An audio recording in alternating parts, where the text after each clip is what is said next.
So hi everyone, this is Riya recording with camera man phone. तो आज की video start करने से पहले हम एक एफर्मेशन करेंगे and today's affirmation is I am strong. So मैं बहुत टाइम से Q&A वीडियो बनाना चाहती थी। मतलब जब मैं छोटी थी और मेरा सपना था कि मैं यूट्यूब कंटेंट बनाऊंगी, तो मेरा सपना था कि मुझे Q&A बनाना है।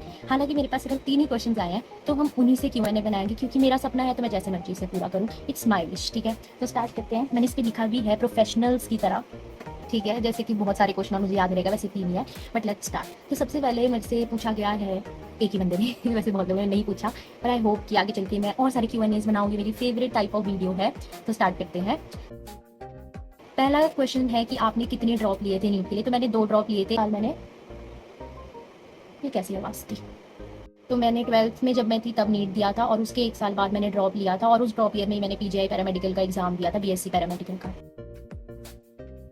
सेकंड क्वेश्चन है हमारा कि आप अपने कोर्स के बारे में बताओ। तो मेरा कोर्स का नाम है BSc embalming and mortuary sciences. ये इंडिया में सिर्फ पीजीआई चंडीगढ़ में ही अवेलेबल है कोर्स, और ये 3 साल का कोर्स है, लाइफ साइंसेज के अंडर आता है।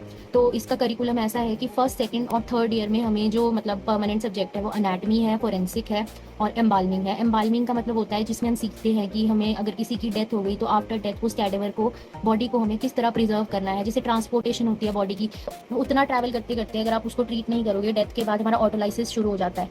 तो क्या होता है कि हमारी बॉडी जो होती है वो डिग्रेड होना शुरू हो जाती है और वहाँ तक पहुँचते पहुँचते उस बॉडी मतलब वो सड़ जाएगी। ठीक है, वो अच्छी कंडीशन में नहीं पहुँचेगी फ्यूनरल तक। तो उस वजह से हम उसको प्रिजर्व करते हैं फॉर्मलिन जैसे केमिकल्स डाल के। इसकी डिटेल्स तो चलो मैं नहीं दूंगी, बट हाँ ओवरव्यू दे रही हूँ कि हम उसको प्रिजर्व करते हैं ताकि वहाँ तक बॉडी जो है बिना खराब हुए हमारी उनके पास पहुँच जाए। तो मेन इसका करिकुलम यही है। हम इसमें प्रिजर्वेशन सीखते हैं बॉडी की, ऑर्गन ट्रांसपोर्टेशन की। ऑर्गन तो वैसे बहुत कम होते हैं, मेन हम बॉडी ही सीखते हैं इसमें। तो ये हमारा कोर्स है। फिर सेकंड ईयर में जो हमारे एडिशनल सब्जेक्ट है वो है बायोकेमिस्ट्री हो गया। थर्ड ईयर में वायरोलॉजी, हिस्टो और माइक्रोबायो, ये सारे ऐसे ऐसे सब्जेक्ट हम सब सीखते हैं यहाँ पे। बट मेन हमारे जो कोर सब्जेक्ट है वो एनाटमी एंड फोरेंसिक साइंसेज है। उसके बाद मेरे से पूछा था कि पैरामेडिकल कोर्सेज को, जो बच्चे होते हैं पैरामेडिकल कोर्सेज के, उनको क्या पीजीआई में हॉस्टल मिलता है। तो येस, उनको हॉस्टल मिलता है according to the merit list Sanjivani में। और एक हॉस्टल है वर्किंग वुमेन हॉस्टल, वहाँ पे आपको अप्लाई करना पड़ता है। तो मतलब आ जाता है वहाँ पे नंबर, और उसकी फीस मिनिमल सी ही है, जैसे 3000 पर मंथ, 4000। मेरे टाइम पे वहाँ पे आई गेस 4000 थी।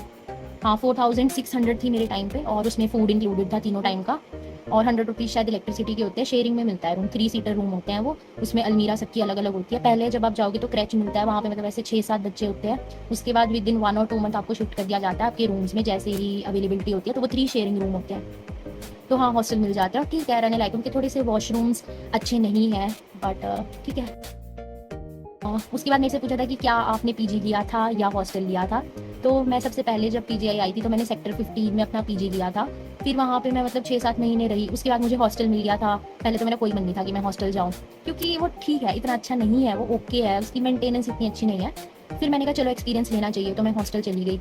हॉस्टल जाने के बाद मैं वहाँ पे 1-2 साल रही। मतलब हाँ, फर्स्ट ईयर के मुझे मिड में मिला था और मैं सेकंड ईयर के मिड तक रही हूँ। फिर सेकंड ईयर के मिड के बाद मेरा मन भर गया कि बस बहुत हो गया। तो मैंने खुदा लाहौरा में इंडिपेंडेंट रूम लिया। तो पहले पीजी लिया था, फिर हॉस्टल लिया, फिर खुदा लाहौरा में गई, वहाँ पे मैंने इंडिपेंडेंट रूम लिया, सिंगल रूम। और फिर उसके बाद खुदा लाहौरा में भी मेरा मन नहीं लगा, तो मैं वापस से सेक्टर 15 शिफ्ट होगी। तो मतलब जहाँ से मैंने स्टार्ट किया था और जब मैंने अपना कोर्स छोड़ा, मैं वापस वहीं थी सेक्टर 15 में। तो हाँ, मैंने बहुत सारे ऑप्शन ट्राई किए हैं। तो मैं आपको ये एडवाइस दूंगी कि आप हॉस्टल में ज़रूर रहो, एक्सपीरियंस होना चाहिए अच्छा है। वहाँ की टाइमिंग भी ऐसे है कि 11 बजे तक आप आ सकते हो। और हाँ ठीक है, वहाँ पे खाना ठीक ठीक मिल जाता है, रूम भी ठीक है, वॉशरूम अच्छे नहीं है बस, बट एक्सपीरियंस ले लेना अगर आपको मिलेगा। आप 1-2 महीने बाद बेशक छोड़ दो और अच्छे से रूम देखना। तो ये था मेरा हॉस्टल का। और क्या क्वेश्चन पूछा था मुझसे, let me check my list. Shreya ने मुझसे पूछा था कि मैं अभी बीएससी कर रही हूँ, बट मेरे को नीट अभी भी अट्रैक्ट करता है। आई कैन अंडरस्टैंड दिस, ये मेरे साथ भी होता था। आप ये कर सकते हो कि जब तक आप बीएससी कर रहे हो साथ साथ तैयारी करके आप नीट देते रहो साथ में, अगर हो जाता है तो ठीक है। और एक फाइनल प्रिपरेशन कर लो। जब आपको बीएससी के बाद जब आप एमएससी के एंट्रेंस दे रहे होगे, उस टाइम में आप एक फाइनल अटेम्प्ट दे सकते हो कि आपको बाद में कोई रिग्रेट ना रहे कि यार शायद मैं एक बार दे देती तो हो जाता। और पूरी मेहनत करके देना, अगर हो जाएगा तो that is good for you, नहीं होगा तो just move on to your MSc exams की अच्छे से प्रिपरेशन करके आप एमएससी फील्ड में एक्सप्लोर करो। So that is my suggestion, बाकी इट्स योर चॉइस। तो आज की वीडियो तो शायद छोटी ही है क्योंकि Q&A ही 3-4 थे मेरे पास, बट मेरा बहुत ज़्यादा मन था ये सब बनाने का।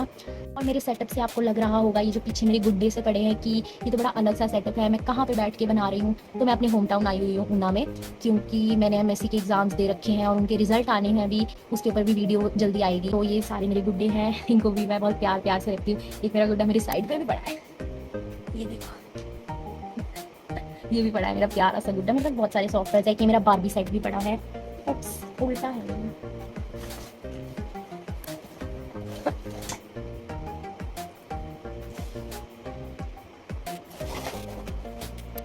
ये मेरी बारबीज है, क्यूट क्यूट सी। तो मैं तो यही मांगती हूँ यार, कभी मैच्योर हो जाओ पर दिल खुश रखना चाहिए। तो ये सारे मेरे खिलौने हैं जो मैं जब भी उन आती हूँ तो मैं इनके साथ ज़रूर खेलती हूँ। तो that's all for this video guys, bye bye, take care, see you soon.